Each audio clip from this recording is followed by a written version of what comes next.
You can see the little map up in the corner. That's actually just a little outlay of showing you that how the outbreak went. And folks, biosecurity is critical. Keeping the disease contained in an area gives officials confidence. Officials can't be confident if the outbreak is breaking in different places and seeming to jump large areas and distances because biosecurity, animal movements are not being regulated and guarded and farms are not being protected. Officials have no confidence at all to relax any stop movements then. So it's critical that we can contain the virus, as contagious as it is, to an area and prevent it from getting outside of that area. Then confidence can be put into play with regard to restricting movements, to releasing those restrictive movements and allowing animals and products to move. Only when we've got that confidence will it happen. And biosecurity is key. You'll keep hearing me say biosecurity, it's a buzzword, but hey, it's more than that. It's critical. Here's another learning point from the UK. I've got you a couple of slides up there. Let's look at them. What we've got here is just a slide of the outbreak itself. You can see that this is the area and the number of animals that they were euthanizing due to exposure or infection. The bottom slide here shows us a different scenario. Here's these animals in the clear boxes that were euthanized because they were infected, but here's the animal welfare euthanasia. And you can see that, yeah, there was some euthanasia because of that here, but look at it in the latter part of the response. When you think you're over this thing, because the UK had not planned business continuity into their response plan, they were left with a lot of collateral damage, not knowing how to move animals, not knowing how to move feed, and these animals got caught up in a situation where they lost their value, they lost their ability to be marketable or their products, and so had to be euthanized. And that's incredibly difficult to take, that you half the number of animals you euthanized were negative in a disease outbreak.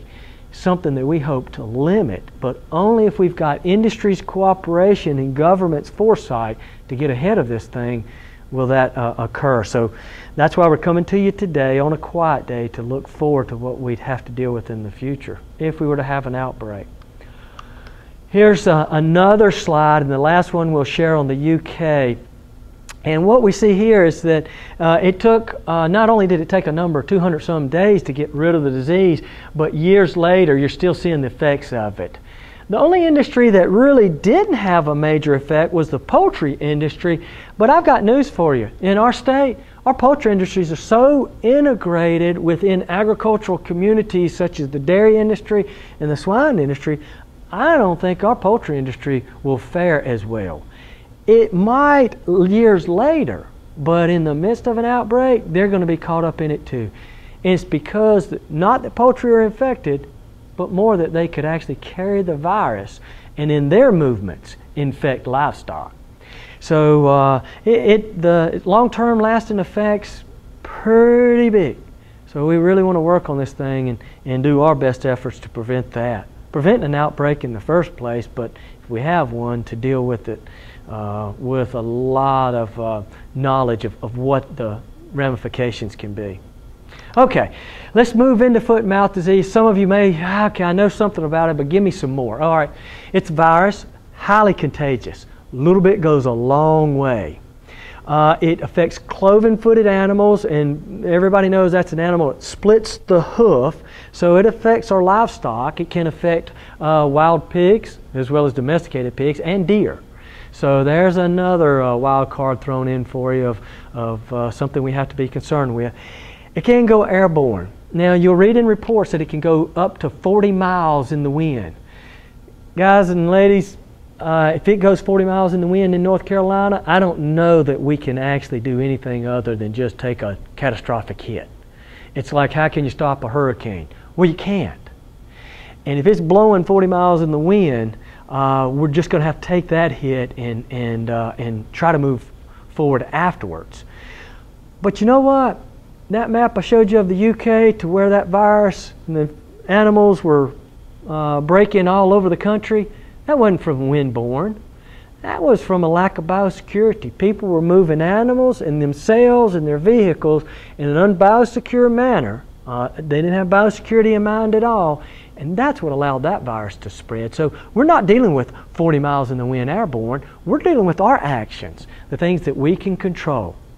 And really, it's got a good precedent all over the world where foot and mouth is, that it's not the 40 miles in the wind, it's people and animal movements. It causes permanent production losses. We've discussed that, both in the animal and in the industry. And then it lives for a right good while in the right conditions. And some of these conditions, you'll hear us talking about biosecurity being a part of decon in vehicles. This virus can live in manure and in wet dirt for a good while as well. So that's part of how we want to work our decon, is to understand this virus can survive. And we've already talked about the huge economic effects. All right. Pictures of some of the animals that can be affected. Okay, here I didn't want to leave you. Your dairy producers, I do not want to leave you unless you know what it looks like. You've heard about it. Now I want you to get a visual. Look with me if you will. That's a cow tongue with a blister on it. That's what the virus does. It initially causes blisters. They rupture. Here's a teat with a blister that's ruptured. Here's a tongue with a blister that's ruptured. That one's actually starting to heal. Okay. Here's more blisters on the hard palate of this cow. Here's a whole epithelium of the tongue. If you wonder why cows salivate and why they won't walk, it's because these blisters are very painful. And you can imagine that cow would definitely be salivating, her mouth so sore that she wouldn't even swallow her saliva. Okay? So there's a good visual. If you see anything like this, you have got to report it to somebody, and that somebody could be your private veterinarian, your extension agent, but the best person would be your state veterinarian. And we've got a number on your yellow sheet that you can call and report it to. But if we do not report lesions like this, we'll do to ourselves what the UK did to themselves, and you saw what that cost. We don't want to go there. Farmers be the first and most likely person to see the disease. So if you see this, call us. We'll put an investigation into play, and it's not official to the state veterinarians involved. If your animals were to have symptoms like this, and here it is, this is actually a cow at Plum Island where we do the research on the disease off the coast of New York. You can see that she's got foot and mouth, she is salivating, she's got lesions in her mouth on her coronary bands, and she's sore, she doesn't want to walk, she doesn't want to eat. If you see this, report it. If that's your animal and we have to euthanize it, condemn it, you will be paid for it. You'll be paid fair market value on price before the outbreak. So there's nothing hindering you from reporting this disease. In fact, everything's pushing you to support your industry and your own farm to report it so that we can get in on it very quickly. Okay, it is important for you to know this as well. What it looks like in animals that are livestock that are susceptible, but it's also important to know that it doesn't affect everything. Every one of these, horse, cat, people, poultry, and dogs, none of these can get the virus, i.e. become ill from it to any degree at all. But every one of them, including us, can be carriers on our clothes, on our hands, on our shoes. Okay? So these things, although they do not pose a threat of becoming infected, they do pose a threat that if we do not practice good biosecurity of spreading the virus and getting us into deeper hot water. Okay.